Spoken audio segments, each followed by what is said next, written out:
Here we have verse 31 of the 13th chapter, Gospel of John. Judas has just exited the situation in which Jesus is celebrating the Passover with his disciples, and as if triggered by the departure of Judas, of course going out for his responsibilities of the evening to betray Jesus, to do that which had been predicted in history, and yet doing so, of course, to his own great peril, as is made perfectly clear by Jesus. Well, when he had left, then hota, when, this is a coordinating conjunction, it means when. Un, postpositive, therefore, ex eilthen, of course a common word, this is from ex erkomai, I go out, this is the third person singular, aorist active indicative, second aorist verb here, so when, therefore, he went out, referring to Judas. Lege, he says, third person singular, present active indicative, of lego, I say, and then the subject of the verb Jesus, so Jesus says.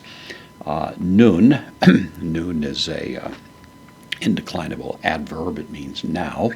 And then edoxaste, from doxazo, I glorify. This is the third person singular, aorist passive indicative, so he is glorified. Now he is glorified, and the one being glorified, the subject of the verb, ho huios, the son, to anthropu, of man.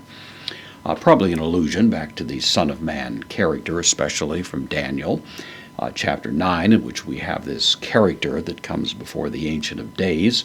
Seems to be the reason that Jesus uses this as his favorite title for himself, but of course especially here, when he speaks of being glorified, it seems to be an allusion back to that moment. So Jesus says, now the Son of Man is going to be glorified, is the idea.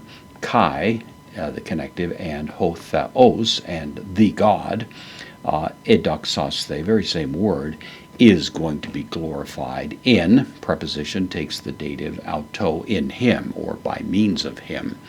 And so this is, of course, this great moment anticipating the atoning work of Christ, in which, as a result of that, he will be glorified, and as a result of that, of course, glory will at the same time flow back to the Father, the two of them, in a sense, being glorified together through the great work that Jesus is about to perform.